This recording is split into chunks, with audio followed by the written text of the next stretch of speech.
Welcome everyone to Impact Chat. It's really great to see you here tonight. We've been holding this series for several months now when we started in COVID, and tonight is our second last in our series for this year, and we'll be joining you again next year. Impact is a completely volunteer-led and driven charity. We make grassroots and practical differences to Victorian women and children fleeing extreme violence at home. Now, while we might be a charity, we actually don't give charity. What we do is give gifts and services with dignity, and we give dignity with gifts and services. My home is on the lands of the Bunurong people of the Wurundjeri people. You may be also sitting on the same land as I or sitting elsewhere, but I'd like to acknowledge on all of our parts that the lands that we're sitting on actually are owned by the Aboriginal and Torres Strait Islander peoples, the first peoples of Australia. They're the traditional owners of the lands and the waters on which we're privileged to live, work and play, lands, waters that have never been ceded. I recognise their people's continuing connection to this land, to its waters and to their communities, and I pay my respects to their peoples and to their elders, past, present, and emerging. So tonight we're coming to the end of International Day for the Elimination of Violence Against Women and Children. It's the first day of the 16 days of activism against gendered violence. But gendered violence is not the only sort of violence that occurs in our society, and we're going to hear a bit about that tonight. Very sad story that has a really wonderful, happy ending. Minh was a Vietnamese international student who was racially attacked on June 2012, and he was left for dead. Minh has not only turned his life around, but despite that really, really horrid experience, he's come to love Australia so much that he'll be an Australian citizen early next year. Minh's story is the subject of an incredible stage show, and David Bongiorno, who's our facilitator for this evening, will introduce our panel and we'll find out a lot more about the story now. Over to you, David. Thank you, Kathy. Thank you very much. And what a wonderful cause.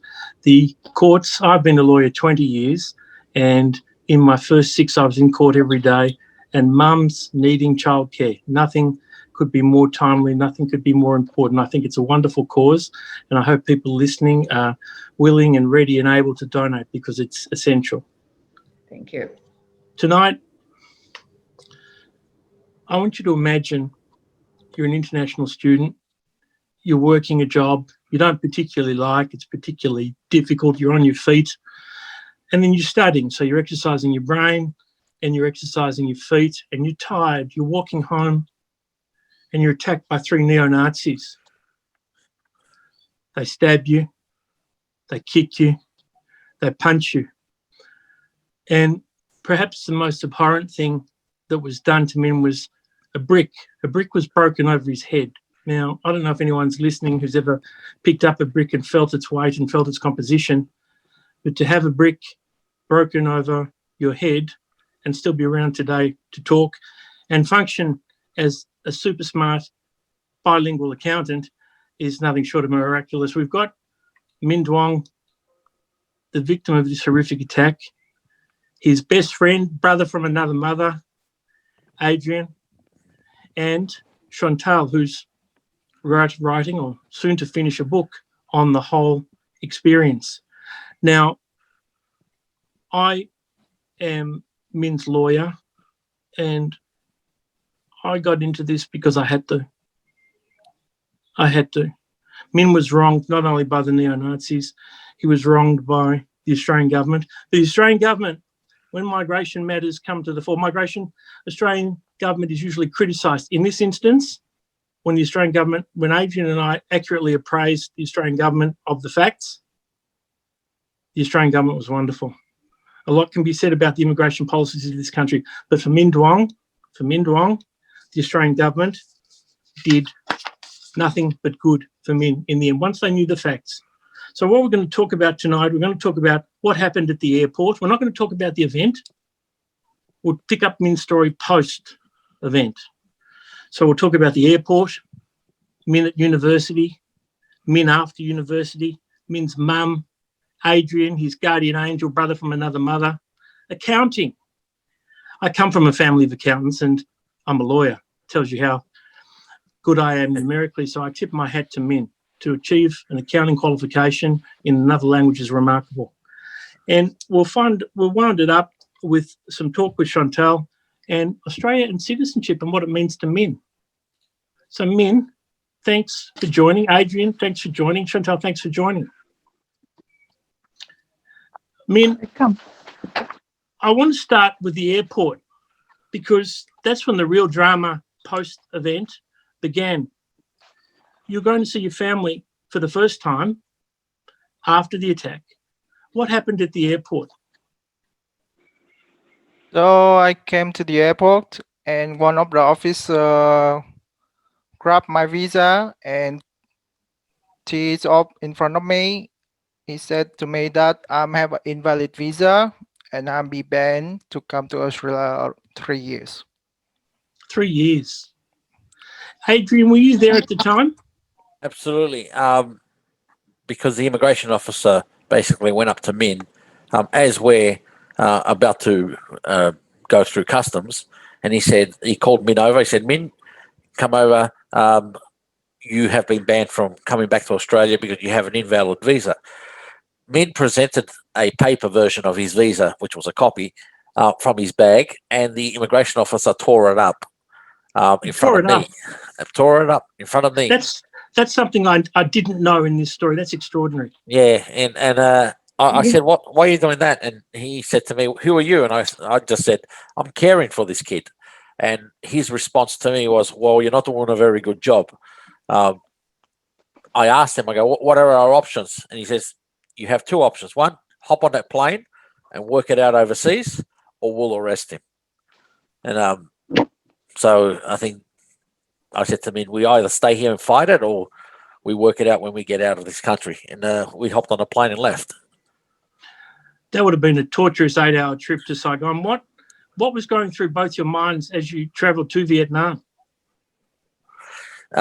Even in the waiting to get out of Melbourne, just in transit, I started ringing the immigration department and finding out, what's going on, because we did have what we thought was a secure document. It was just a photocopy, and they're looking at their records and they're saying, "Oh, there's nothing we can do. I'm sorry, but his Min has got an invalid visa. His visa has been expired, and he's an unlawful citizen. He has to leave. That's the law."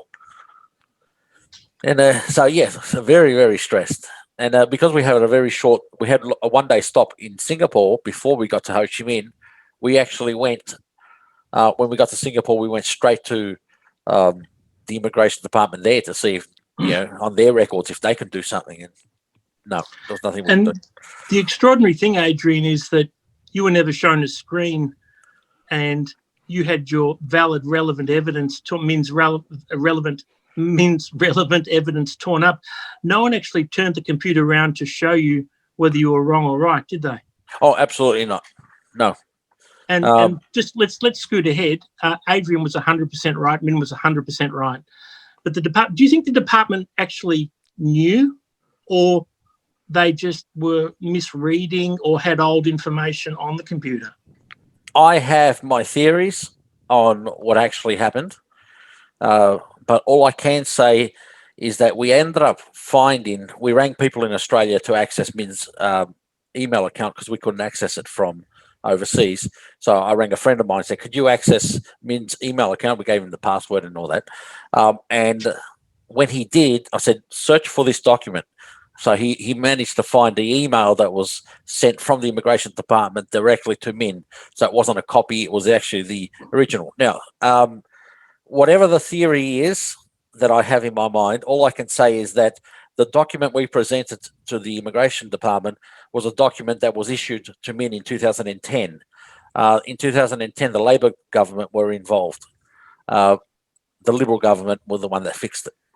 So all I can say is that the mistake in the date happened in 2010 when Labor was in. They issued him a visa with the wrong date, really, according to Immigration Department. That was very diplomatic. I like that. Min, you and Adrian had a lot to talk about on that flight, and when you got to Singapore, and there was a lack of cooperation from the Australian Department of Immigration because they didn't. My theory is they didn't actually know the truth, Adrian. Yeah, it could have been, and that's my point about the document that we presented to the Immigration Department was a document that was issued by the Labor government. By then, the Liberal government were in. So whatever mistake, whatever discrepancy with the document, it actually didn't come from the Liberal department. That's why I agree. I don't think they even knew what it was. Now, you sprang quickly into action, and one of the tools you used, Adrian, so successfully to raise the profile of the matter was the petition. Amazing tool to highlight public awareness of what was going on. How many signatures did that attract? It attracted 89,740 signatures in around 10 days. In 10 days. Yeah, but I remember that number because we were just under the 90,000. And can you tell us about the threshold, the 90,000? Was there any significance in 90,000? No, because I think that you got involved and you managed to, let's say, reapply for a new visa just before the 90,000 mark. So as the petition was growing and growing and growing, we had just won our case and we stopped it at 89,740. A very, very successful, incredible man, incredible human rights lawyer. One of the best in the country, was a very passionate advocate for you and for Min. And he had an approach that we decided wasn't the right approach, didn't we? Absolutely. We could have fought the government and basically shown the government that our document was correct. Because once you have a document issued by the government, basically all you need to do is, prove to the government that you're right and they're wrong. But rather than having that approach, right and wrong and who's right, I think that you hit the nail on the head. And this is why I liked that you took over the case, was that you said, I think we should work with the government rather than against the government. And that's exactly how we ended up approaching the whole situation. The problem with I will say this, the problem with the petition, which got so many signatures, was most people that signed, they also wrote a comment to the government, and there wasn't a positive comment to Scott Morrison at the time. Every comment was, how dare you do this? Why would you do this? And it was so negative that I think that it makes sense that the Liberal government automatically went into defence mode.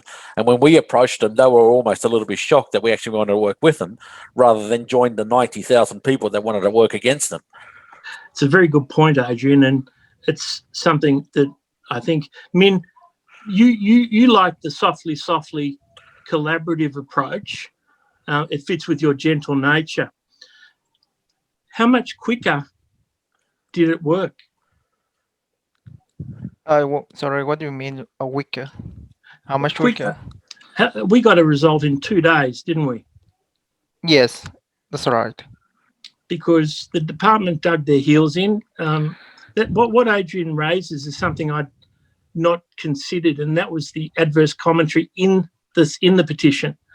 How dare you do this? How dare you do that? Yes, it was a frightful incident and a very big mistake by the department, but we didn't shine light on their errors. We educated them, and in educating them on the facts, we got you back very quickly. You're a man of peace, and how did you feel in the process? Did you despair? Did you think at any time that the 3-year ban would remain, or were you confident we'd be able to come back? First of all, when I hop into the airplane, I think that I will be banned forever. But after uh, Adrian hosted the petition, and we have a lot of support from people. That brought me hope, and with your expert in migration, that bring me a lot of hope, and at that point I believe that we can make it. And when you got back, it must have felt fantastic to be back. Did you got a lot of hope, and you felt, I mean, you were grievously wrong physically and almost visa-wise as well. Did you feel that Australia was on your side when you came back? Um, for the communities that support me, I believe that Australia always be my side. How was it coming back to study accounting? Accounting is very complex and very dry, and something I certainly couldn't do. You have a passion for numbers, yeah? Yeah, that's right. I, but it's not about studying accounting. Is not about the number. It's about give the trust to people, because accountants are always known for being organized, logical, and rational, and people always expect accountant to make a sound decision, give the best interest for the financial, for the wealthy, and that's why I choose to study accounting to become an accountant. So you knew all about that before you came to study, and study isn't really about that. So you'd already framed in your mind a career in Australia as an accountant, yeah? Yeah, that's right. And are you practicing as an accountant at the moment? I'm studying CPA at the moment, and I Lovely, work. Yeah. lovely. And what's the work? What do you do with the work? So before the pandemic, I worked for Navitas, one of the biggest education company in Australia, In the and world? now, yeah, you can say in the world.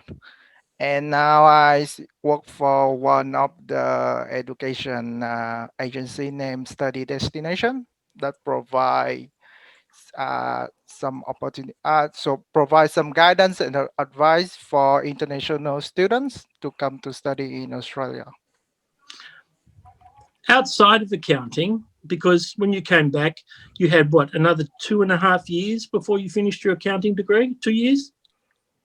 2.5 years, Two and a but half I years. but I make it 2 years. So you overloaded and did extra study. Yeah, that's right. Good effort, fantastic. Outside of uni, you learned to relax and you developed a hobby. Adrian taught you the piano. Yeah, I love music when I was a kid, and then when I have opportunity to learn an instrument, I quickly pick up it and I take it, and then choose to study piano, learning piano with Adrian. Now, Adrian's also a drum teacher. Were you ever tempted to learn the drums? Um, yes, maybe one day, but not now because I'm focused to mastermind in piano. Adrian, Master in is Min a good student still, Adrian? Oh, absolutely, because I'm a tough teacher. I'm not, an angel like everyone says. I'm tough on the kid. Yeah, I was teaching drums my whole life. I have a passion for drum. I've been playing piano my whole life. I've been playing drums my whole life.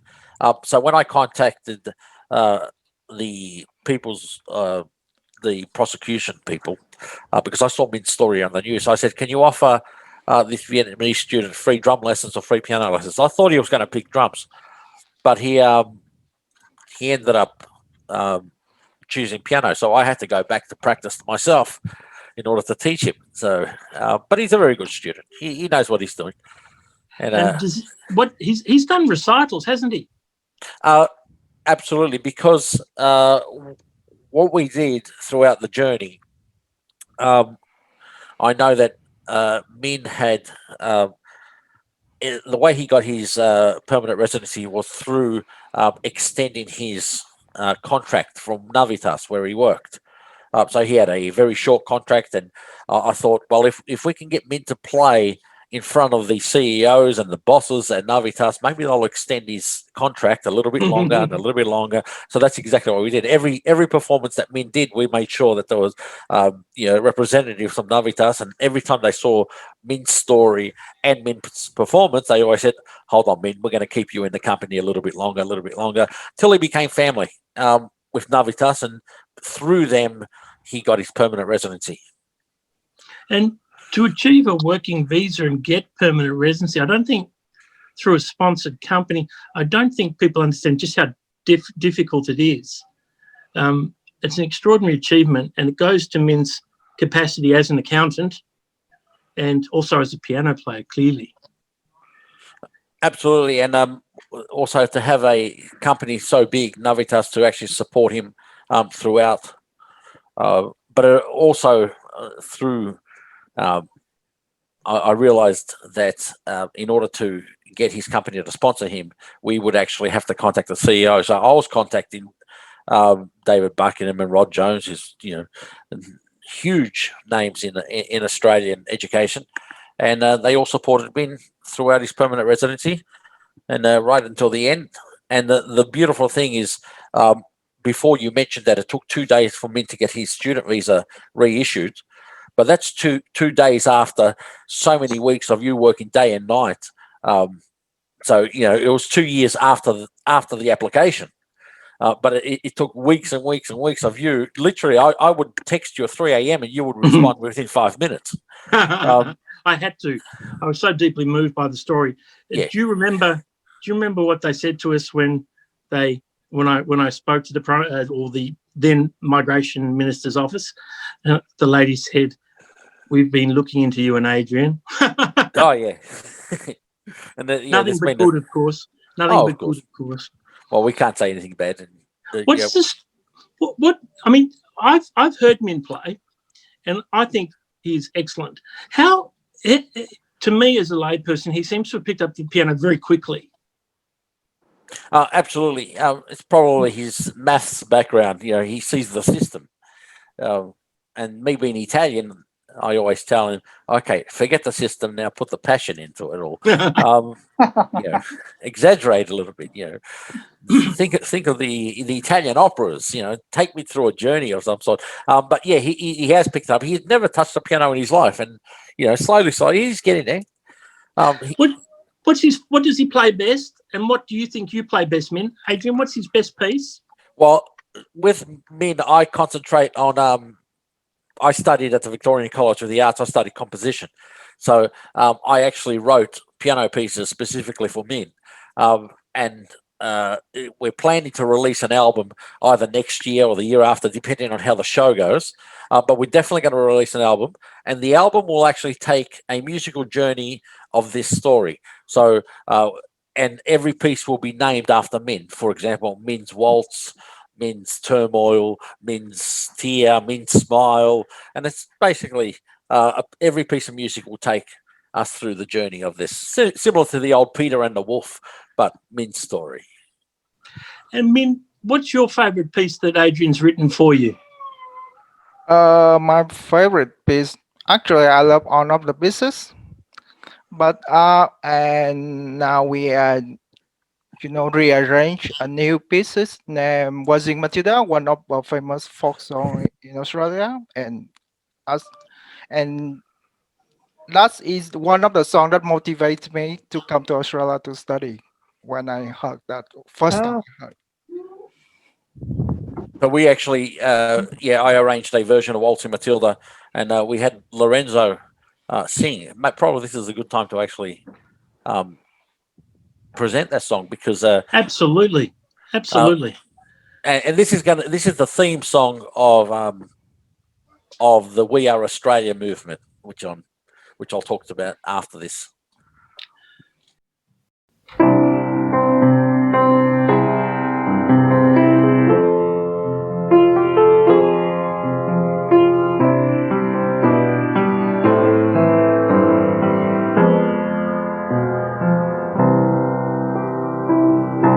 Once a jolly swagman came by a billabong under the shade of a coolabah tree, as he sang as he watched and waited till his Billy boy, you come waltzing Matilda with me.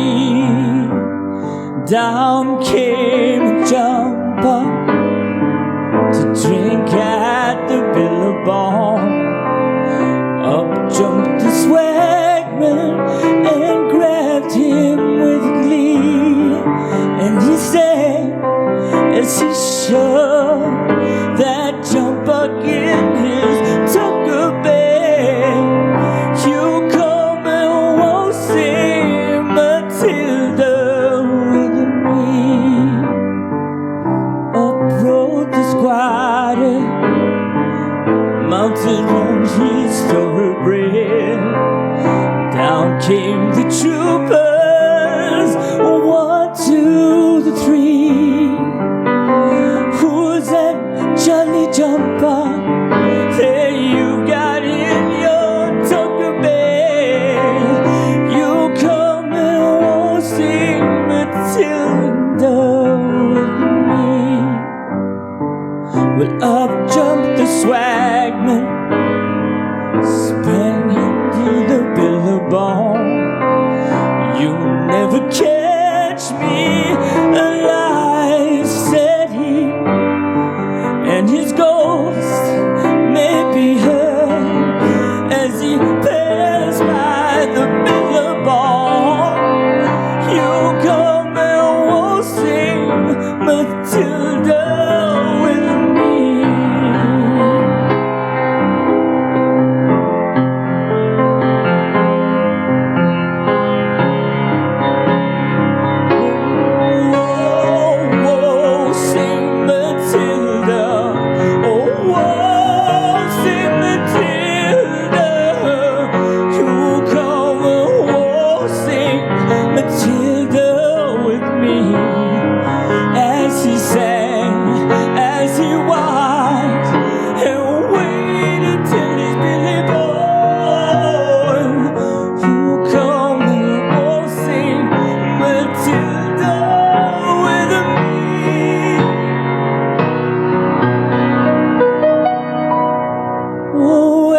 His ghost may be heard as you pass by that billabong.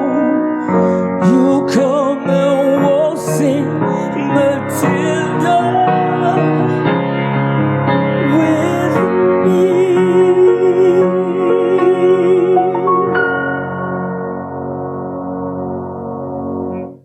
me. We Are Australia, which is the next step of our journey with Min. And We Are Australia is basically going to be a foundation where any international students that find themselves in any form of hardship, similar to Min, we will guide them through who to go and see. Because when this happened to Min, and one of the biggest lessons I learned was you have to go to the best of the best. And that's why we came to you, David, because David isn't just an immigration agent. He's actually a criminal defense lawyer as well. Oh, not for a long time. Yeah, not for a long time, but you know the laws back to front. And you know, you go way beyond just an immigration agent because you know the laws left, right, and center. I learned so much from you. And one thing I said to Min was, if we're going to get your visa back and we're going to get you to permanent residency, to citizenship, we must do it by law. There is no other way. The petition was an amazing voice, and it showed the power of the people, but that still didn't get the visa. And that still didn't get Min's tick of approval. We had to do it by law. There wasn't any cutting corners.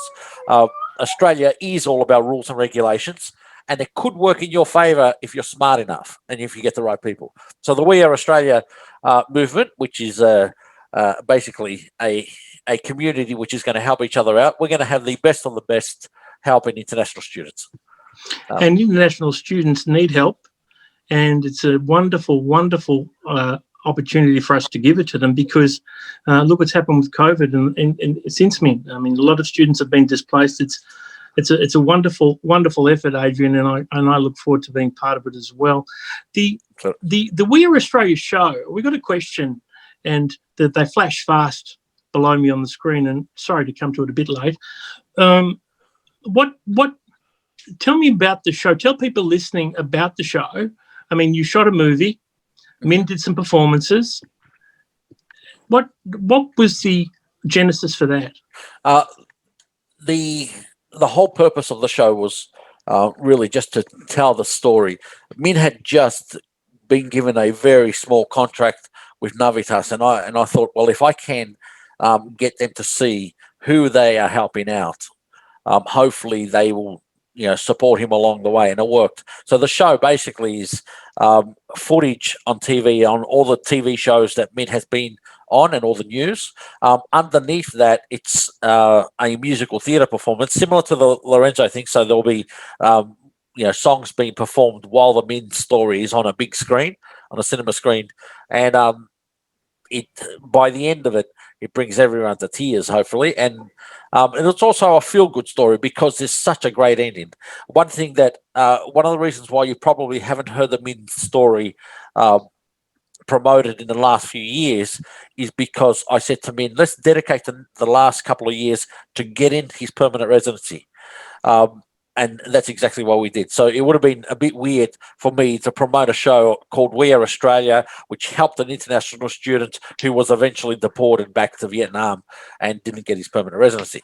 But now that we got the victory, 8 years have passed, or 8.5 years have passed since we met you, David. The beautiful thing is that you are doing all the paperwork for his citizenship. So it's not only a great story for me, it's a great story for you too. Because those don't know, David, when he first did the entire reissuing of the visa, when he fought with the immigration department, worked with the immigration department, not only in Australia, but back in Ho Chi Minh, at the end of it all, David didn't get paid. He did it all for free. Would have set me broke if he charged me.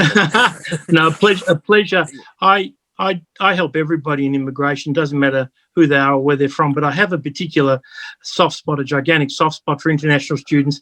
Min brings to the country hunger, drive, intellect, and people like Min make Australia even better than it is. We're lucky to have Min, Adrian. We're lucky to have you, Min, but not only lucky to have Min, we're lucky to have people like you. And along the way, there was also someone that actually followed us right from the very first We Are Australia show.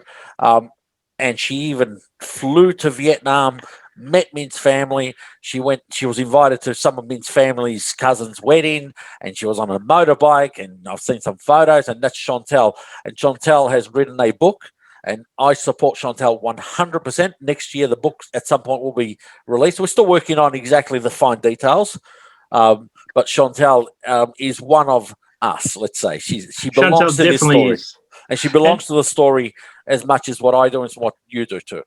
And what we plan to do is get Chantal's book into a documentary, because Chantal's book needs to be read by as wide an audience as possible. And the screenplay that I'm talking to a personal friend who's a documentary filmmaker, Chantal and I and the documentarian are going to talk, because it needs to be made into a documentary as well. Absolutely. This is an unbelievable story. Some of the when I advertise the We Are Australia story and the Minh Duong story, some of the responses were like, "Oh no, this never happened. This is impossible. No way this has happened." And it's like, no, actually, it's one of the it actually did happen. And there's so much footage out there that it is an unbelievable story. And the best thing, and the icing on the cake, is that we won. He's going to get a citizenship. Get a citizenship and work as an accountant, doing his CPA. Min, I couldn't do a CPA or an accounting. I tip my hat to you, mate. I come from a family of numbers people, or not about numbers. So it's an extraordinary journey. I want to talk briefly, Min, about mum, because behind every boy is a mum. Now, how was Mum through all of this? When you got back to Vietnam to now, how is Mum? I can't remember. I could not recall what she talk, what her talk, and what she, yeah. I cannot recall what she told me, what she talked. But I'm pretty sure that she was really upset and depressed at that time. She must be very proud of you now, though. Yes.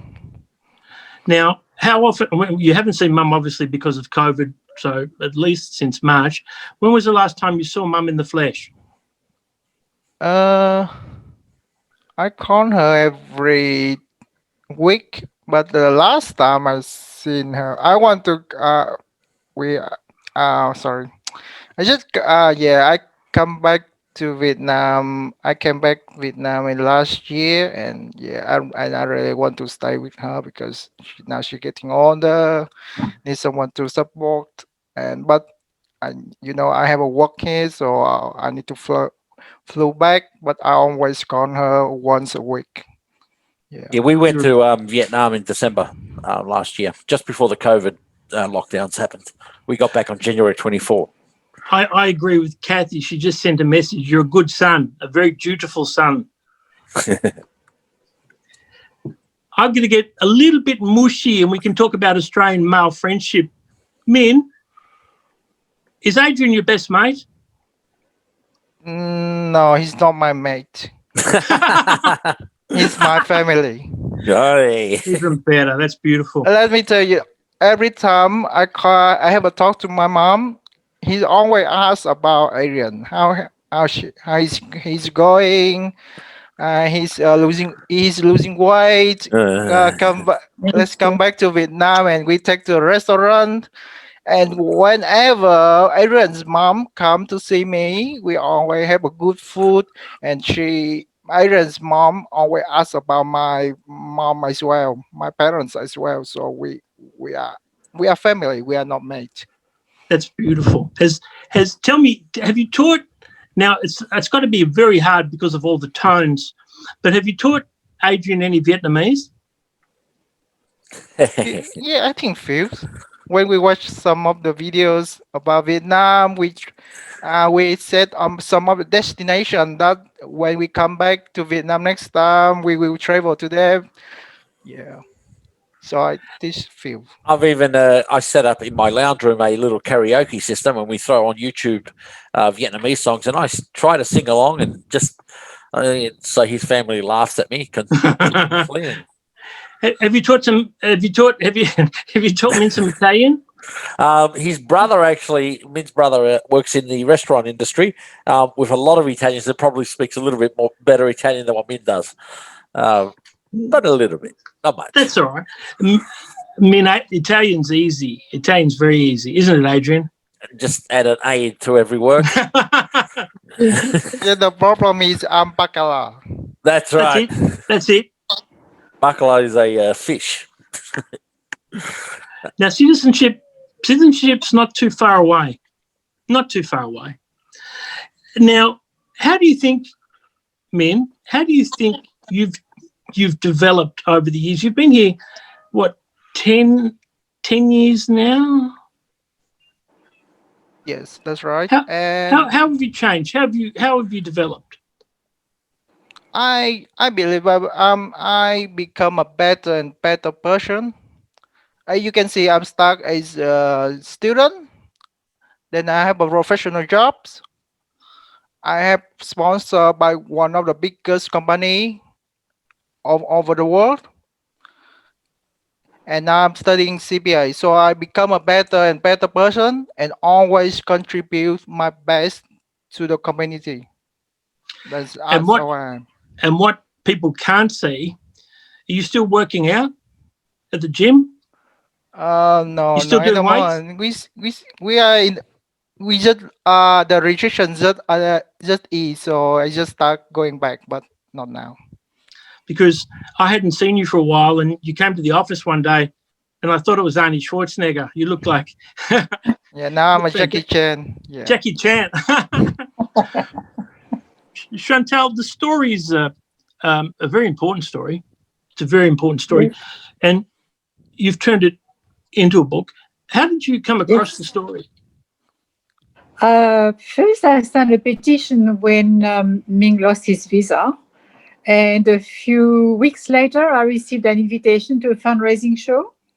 And although I live in the bush where I write, I thought, well, that night I will be in Melbourne. So I booked a night. And I went to see the show. And I was so moved and so touched by the story that I approached Adrian and I went to see Ming first to congratulate him about his performance. And he told me he wanted to fly to Paris one day. And I told him I'd always wanted to go to Vietnam. So that was a good start. And then spoke with Michelle, who happened to be there, and she said, well, if you want to write a story, this is fantastic. So she set up an appointment with Adrian and Ming, and we started like that. I was very, very moved, like you. I was horrified by what happened to Ming, so I'm very part of the family, very, very much part of the family now. I feel part of the family. And you were asking about Ming's mom. When I went to Vietnam, I stayed with Ming's parents, who invited me to stay with them. And I just want to say one thing. The night, I won't talk too much about it, but the night Ming was assaulted, his mom came home just at the time he had been assaulted. And she asked Ming's father, have you heard from Ming tonight? Because they used to call every other day quite often to keep an eye on him and keep the contact. And she was feeling quite worried. She was very concerned. She thought something wrong with it, And he said, no, I haven't yet. And so they tried to call him and there was no answer. And she had an intuition. Mother's intuition, absolutely. She knew something had happened. Yeah. So anyway, so that was Ming's mom. Yeah. And she's obviously a very strong woman, and she's raised Min to be a fine young man. What did she talk about? What did she talk about to you? I mean, a mother's sending. What a lot of people forget is that international students have parents who sacrifice much to send their children to Australia for a better education, perhaps a better life. She nearly lost a son. She nearly lost a son. And did she talk to you in the book about how is she now? Is she better? She must be immensely proud of Min's achievements in spite of everything. Yes, I haven't communicated of late. You have to understand that the communication hasn't been easy because she's learning English, but we had to write everything down. It was quite laborious, but a lot of fun as well, and good friendship that just set up. And as it so happened, we share the same birthday, Min's mother and me. Are you going to write the book in French as well? I have already. Oh, you have already? Fantastic. I didn't know. Fantastic. I only published one, yeah. Fantastic. Yes, but I'm writing books for children at the moment as well, and other things. So the book will, when it's published, will be in French, or is in French already, and there'll be in English. The book about Ming? Yes. Oh no, sorry. The Ming. book about Ming is in English. Yes. Okay. Is it going to be translated into Vietnamese? Well, that will all depend on the publisher we find. Okay. Yeah. That's not in my hands, really. Yeah. Well, it generated phenomenal press, and a lot of international Vietnamese media spoke to Adrian, spoke to me. It would have spoken to you. Yeah, do you think Adrian or Min? Do you think it's scared? Did it scare Vietnamese students from coming to Australia or not?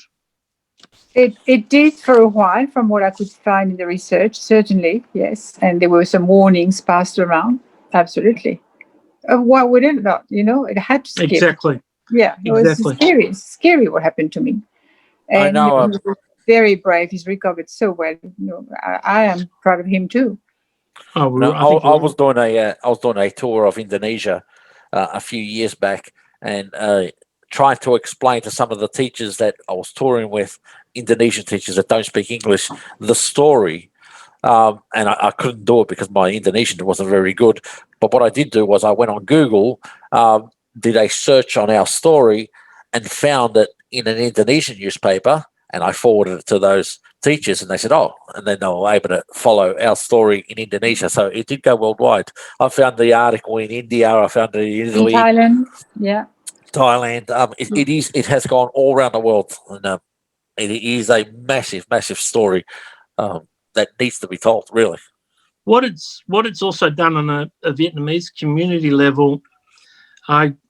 Vietnamese are a very significant part of my migration practice, and I've asked people who've come to my migration talks to Google Minh, and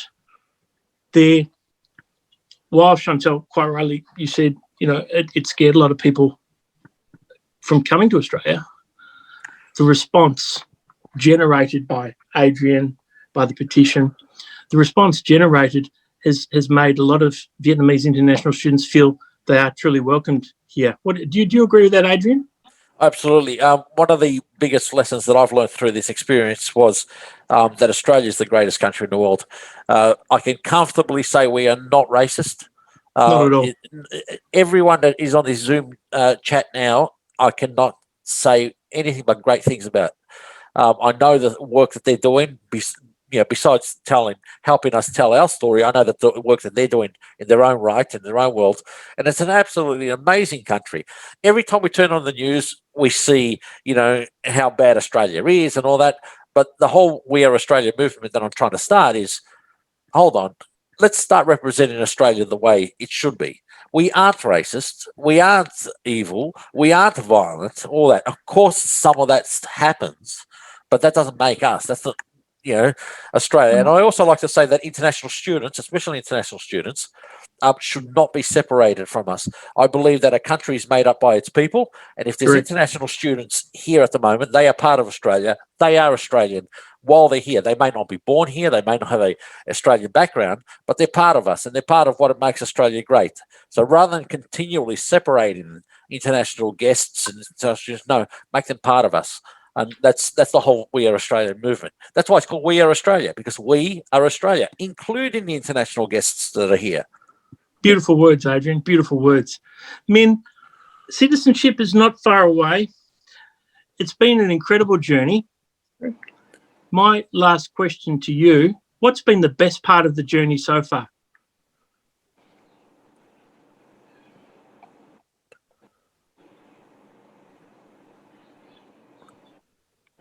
Minh might have dropped off. Minh, you there? We can't hear you, Minh. No. Can you? There's Chantal. Yeah, hello. Yep. Oh, you're back. Oh, you're back. Did you hear the question, Minh, or So what's It's the been a question? long journey. Yep. What's been the best part of your journey so far?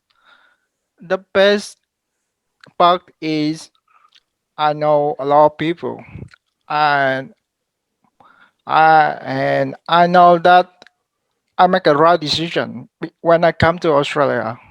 I come to Australia because of its high quality of life. We have low pollution, and Australia have a great health and education system.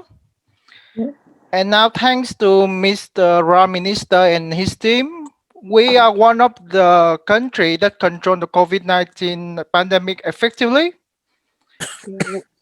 So the best part is I'm in Australia and become Australia, and we are Australia. That's our best. That's the best part. Beautiful words, Minh. Chantal, Yes. la dernière question. Oui. Tell me, what's been the best part for you writing this very important book? The best part has been to interview Adrian and Minh many times and realize what a great job Adrian had done in rescuing Minh and what a selfless act it was. Best part has been interviewing people around the story, including you, David.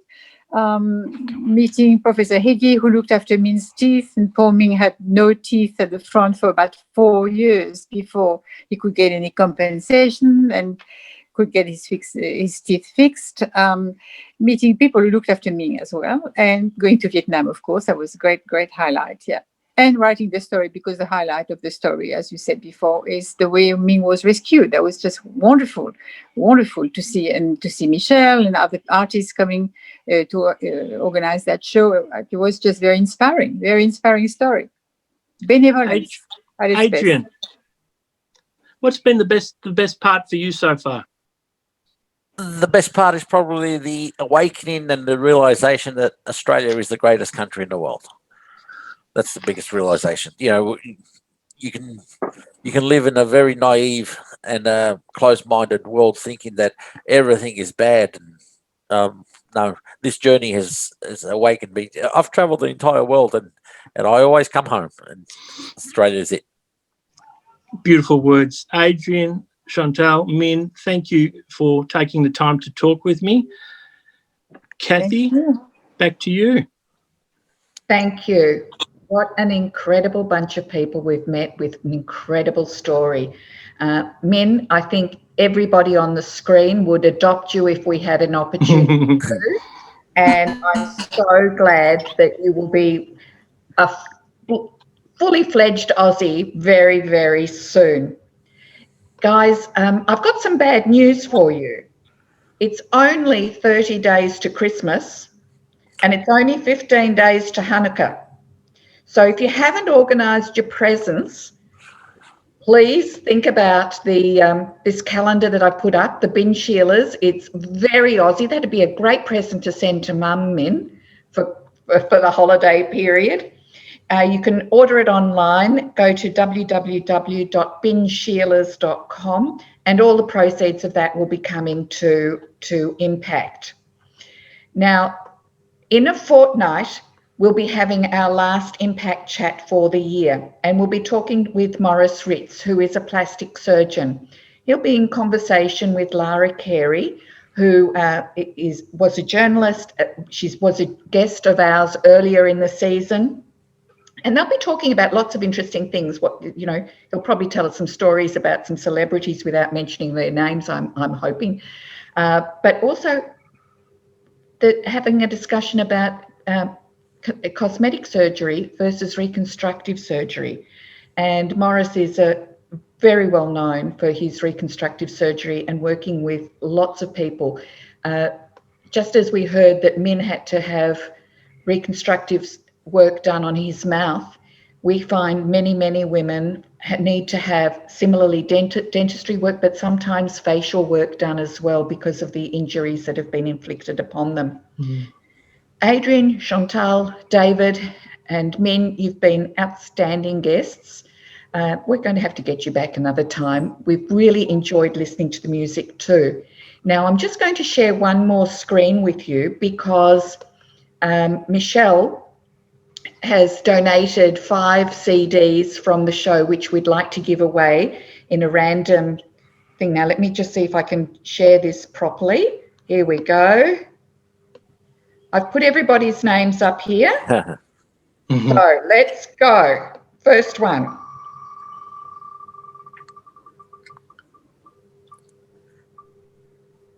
Pat.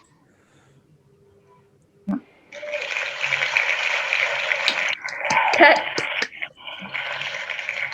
Now I'm going to remove Pat's name so she can't win too. Pat, can you put send a private message to Michelle with your address so that we can get the CD to you, please? So that's one. Somebody keep count in case I can't.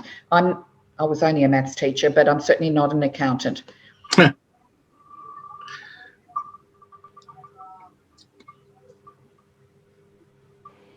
Ethne, if you could also please put your address in a private message to Michelle. That's 2. By the way, can CPAs do audits? Yes. Yeah. Good. We're going to talk to Min later.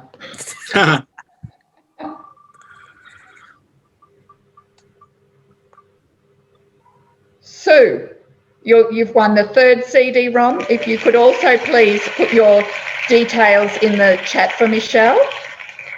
I've lost count. That was 3, was it? 2 more. Alex. Alex has been a great team member. So happy to get that to you, Alex. And the last one for tonight.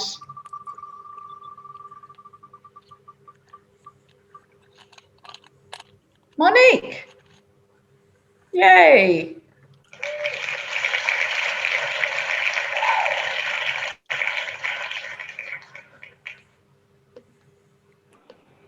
So if all those winners could please make sure that they pop their addresses in the private message to Michelle, we'll be able to get the CD-ROMs to you.